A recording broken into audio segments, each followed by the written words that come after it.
Hello everybody and welcome to Armchair Bikers TV. Guess what we got today, people? A new addition to the fleet. That's right, new addition to the fleet. Rebel 1100. If you've watched the channel before, which we're a small channel, so chances are you probably haven't, but we have a Rebel 300, me and Boomer, aka my father, but I call him Boomer. We have a Rebel 300. Really like the platform, and of course this is just a Rebel 300 with a heck of a lot more power, right? So recently picked this up, only have 100 miles on it so far, and yes, already got it dirty because we're here in upstate New York. It's December 8th and the roads have a little bit of salt on them, so she's got a little bit of salt on her. We got to get that taken care of quickly. Because it's a shame bike this new's got salt on it. But yeah, so 100 miles on it. Got it in the Bordeaux red, or I don't know how you even pronounce that name Honda gave it. Anyway, it's like a dark red, maroon, whatever you want to call it. It's got some metallic flake in it. And if you don't know a lot about the Rebel 1100, we're going to talk a little bit about it, but let's get on the road, shall we? So the key's down here, which I always forget. I'm looking for it up here. And then start button is also the kill switch as she breathes into life. 1100 parallel twin, which sounds pretty freaking sweet because of the, I believe it's got a 270 degree crank, which is why, like similar to like the FZ07, which is why it's got almost a thumpy V-twin sound. Oh yeah, you hear that, boys? All right. 115 miles on it, if you can see that. 115. Got a full tank of gas. We're ready to go. Yeah, that's right. I'm going out to do 900. I'm breaking the law. Because why? I'm a rebel. That's rebel joke number one. All right, shield down. Legs up. Wait a minute, that doesn't sound right. But yeah, so Rebel is a cool platform. As I said, we had a Rebel 300 and pretty comfortable bike to ride, pretty cool looking. It uses Honda's 300 single cylinder that they're using in the CRF 300L and the CRF 300L Rally and the CB 300. So this obviously is using Honda's 1100 parallel twin, and that is actually out of the Africa twin. So if it sounds similar and looks similar, it's because it is. It's right out of the Africa twin. Now I guess they did tune it differently, make it more suitable for a cruiser style of motorcycle. I don't exactly know what that means. I've heard that they tuned it to give it maybe a little bit more bottom end torque and stuff like that, but I'm not 100% sure on that. But what I do know is that it feels freaking good. I mean, it is smooth. It sounds incredible. I mean, almost has, like I said, down low, a little bit of a V-twin thump. And then when you rev it out, it just has a really cool, crazy sound. And this is a stock exhaust too, which is pretty crazy how nice the stock exhaust sounds. The stock exhaust doesn't necessarily look the best. I mean, it's a little big. You know, when I was looking at pictures of this bike before I got it, you know, I was like, oh, I'm not really a fan of the way the exhaust looks. And you know, I gotta admit, it looks better in person. You know, it is proportional, you know, relatively to the bike, but I have seen some videos of people putting like Two Brothers exhausts on them. I think Kaufman is another company that makes an exhaust for it, as well as Vance & Hines. They make their upswept pipe as well for it. So, and when you put a pipe on this thing, I mean, at least from what I've heard, sounds incredible. I mean, it's gotta, right? It sounds incredible when it's stock. It can only get better if you put a pipe on it. I'm a little worried about how loud it's gonna be with a pipe on it, because that is something that I, at least for now, plan on doing in the future. I do want to maybe throw a slip-on this bad boy and just see how she is, but like I said, the only thing I'm worried about is it being maybe a little too obnoxious. I don't want to be one of those guys, you know. But nonetheless, bike sounds incredible. And another thing about this motor is it's just so smooth. I mean, it is like no vibration at idle, no vibration when you're going down the road. at any RPM, really. I mean, right now we're at 4,000 RPM and just cruising in 5th gear. This is a 6-speed, obviously, but I'm just cruising in 5th gear because it's just chugging and lugging, and she's happy, and she doesn't vibrate. The mirrors are smooth because there's no vibration through the bars, no vibration through the seat. Yeah, another bike out on December 8th in upstate New York. 44 degrees out. As you can see right there, look, I got a thermometer on my bike. That's fancy. 43 degrees. It's getting colder. I better stop talking about it because it's getting colder. But really not bad for December in upstate New York if you're not from the area, or if you're not on the East Coast, I guess. This is pretty nice weather for this time of year. It really is. You don't get too many days like this in December, and it's only going to get worse from here. It's just going to keep getting colder and colder, so we got to take advantage of any glimpse of a nice day that we get, which is today. And it's 3:58 in the afternoon, and the sun is already setting in the sky. Once again, welcome to wintertime. Not my favorite time of year, but oh well, gotta do what you gotta do, man. That's why I get out on the bike, because there's no way I could put the bikes away all winter long. I would go insane. So I gotta do some sort of riding over the winter, whether it be dirt bike or four-wheeler, or doing a little bit of road riding here and there when the days are nice and the roads are dry. Yeah, getting back to the Rebel 1100, this is also the manual version of it as opposed to the DCT. If you look these bikes up, which you probably already have if you're watching this video, a lot of people do videos and they have the DCT version of it, which is the dual clutch transmission, so it's essentially like an automatic motorcycle, which is pretty cool. And actually back in 2019, me and the Boomer got an opportunity to demo ride Africa Twins with the DCT transmissions. So this motor with a DCT, but just in the Africa Twin platform. And I gotta say, really awesome. I think Honda did an incredible job with their DCT. I mean, it's just, it works as advertised. It works well. It's smooth. I mean, it does everything you'd expect it to do. I was really impressed when I rode it. I mean, and it's pretty fun because you got like paddle shifters up on the left-hand side, like where you're, you know, up here where your horn direction would be. You got some paddle shifters, so you can click through the gears if you want to. But if you don't want to, you just put it in automatic mode and you just twist the throttle, and it goes up and down through the gears, at least in a similar fashion as to like an automatic car. Right? You just hit the gas and go. You just don't even worry about it, and the transmission does all the work. So why did I decide to get the manual version? Well, as much as the DCT was cool, I just didn't really personally get too excited about like having it on one of my personal bikes. You know, it works great, but I just don't find it necessary for me. I'm more familiar with just a regular old clutch and a shifter. It's just feels normal. It's, you know, I don't know, it just feels right, you know, it just feels. But the DCT is definitely different, and it's fun to try out. And if you do try it out or get an opportunity to try it out, yeah, I mean, you might fall in love with it, and maybe you never want to ride a bike with a clutch again. I mean, everybody's different. I just still gravitate towards having a clutch, I guess just because it's what I'm used to. But yeah, the DCT version is really cool though.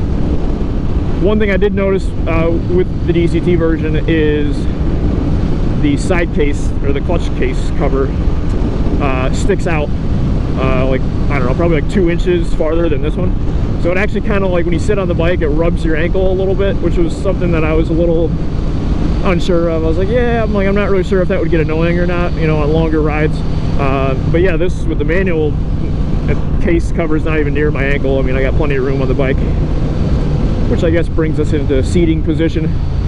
Seating position, this bike feels identical to the Rebel 300. I mean, it feels like you're riding a Rebel 300 or a Rebel 500. I mean, they all feel the same. I mean, because the frame on this bike it's not exactly the same, but it's very similar in its geometry to the other two bikes, the 500 and the 300.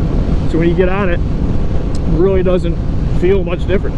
And the weight of this bike is very well balanced. The manual version is actually a little bit lighter than the DCT. DCT is a little bit heavier because, of course, you got more hardware inside the engine, right? So a little bit heavier,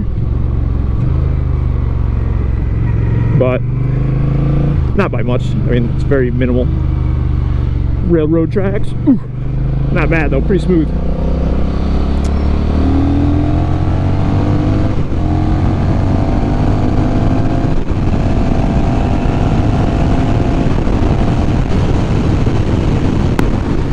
And as you can see, she freaking rips mod right up to 100. I mean, it's just, and that's standard mode. That's not even sport mode. It's got different ride modes.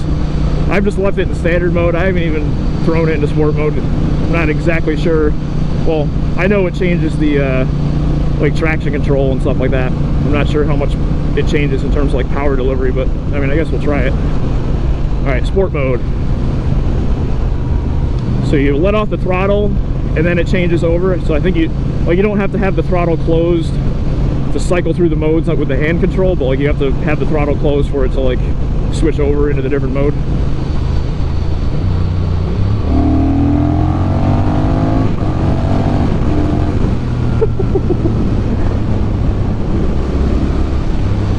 So I think it just makes the throttle response a little snappier, you know, a little snap. I mean, I don't think it's a huge difference, but once again, I just tried it, so I don't know, I'll have to play around with it. But yeah, this thing rips, dude. I mean, it's awesome.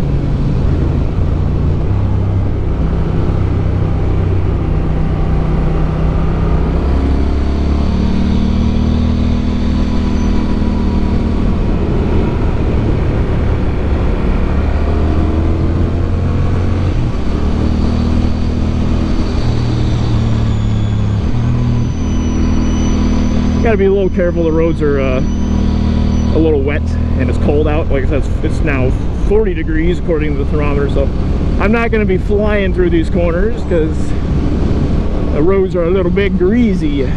So I'm just going to chill. Even I say as I just went to 100 miles an hour, which by the way, this bike is speed limited to 100 miles an hour. I guess the Honda engineers decided that they didn't want people going past 100 miles an hour on this particular bike. I've heard that some people have like stability, like I've heard some people talk about like stability issues, I guess, with this bike, where like the front end will start to maybe get a little wobble at, you know, 95 to 100. I mean, right back there when I hit 100, I didn't really notice any speed wobbles. However, you can tell that the front end on this bike is very light. Like when you snap the throttle back, the front end just feels like it's gonna come off the ground sometimes. So the front is very light, so I can understand how at high speeds, especially if you're hitting bumps and stuff, how the front would maybe get a little sketchy feeling. So it sort of makes sense. I've heard that that's the reason that they limited this bike to 100 miles an hour, because maybe the instability gets even worse after that. I mean, obviously that would make sense, but you don't really need to go faster than 100. I mean, of course it's fun to, but something that I learned back when I bought like my first fast bike, which was a 2017 Yamaha FZ09, and that was back when they called it an FZ09.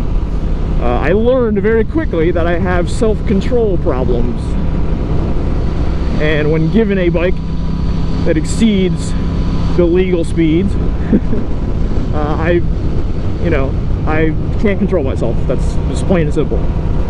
So the fact that this bike is limited to 100 miles an hour is good for me, because it keeps me in check for the most part. I mean, of course, you can still get in plenty of trouble doing 100 miles an hour, but I don't know, I guess it's better than doing like 140, 150. So anyway, not really a big problem for me. I don't really care about it. Some people do.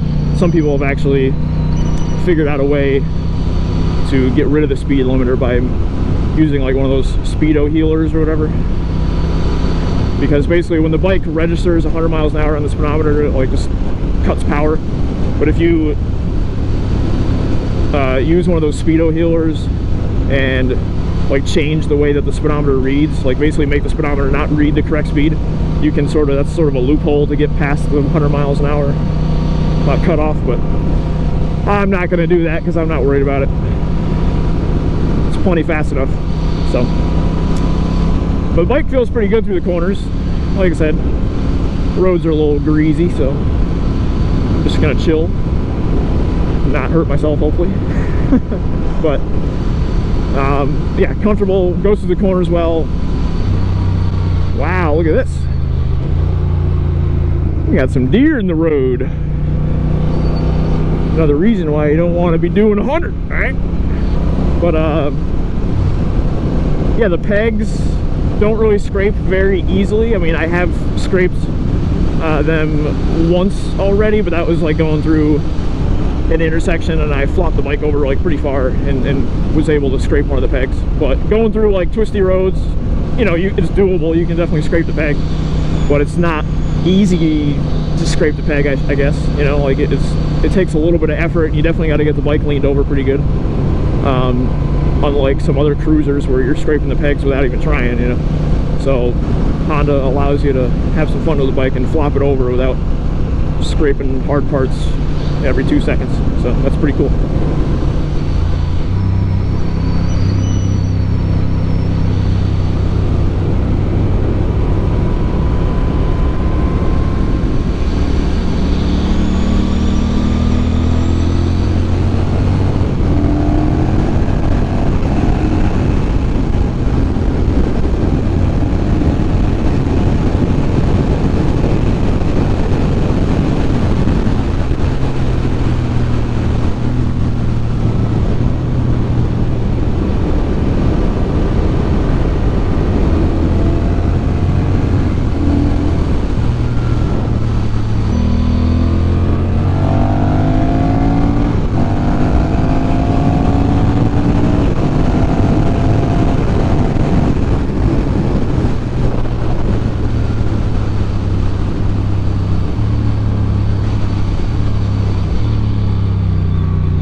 What this bike really is for, though, is just cruising, you know. Sure, it's fun to go fast through the corners, but you know what? She's a cruiser, bud. She's just meant to cruise. Maybe I'll get some highway pegs for this. Right up here, just cruise on the highway like the Harley guys. But yeah, basically the whole point of this video is to just, I guess, reveal to anybody that's interested in our channel that we got a Rebel 1100. More content to come with this bike, definitely. I'm gonna, like I said, maybe put an exhaust on it and do a few things, but mainly I'm just gonna enjoy the bike and do some trips with it, and just do some local rides with it, do some commuting on it. It's just a really fun all-around bike with good power. It's pretty comfortable. I do recommend maybe finding a windshield for it, because the wind is, you know, no windshield, so you get a lot of wind to the chest, as you do with any bike without a windshield. And funny enough, they recently announced the touring version of this bike, which actually comes with a full fairing and saddlebags. However, that bike is only, at least to my knowledge, available in the DCT transmission.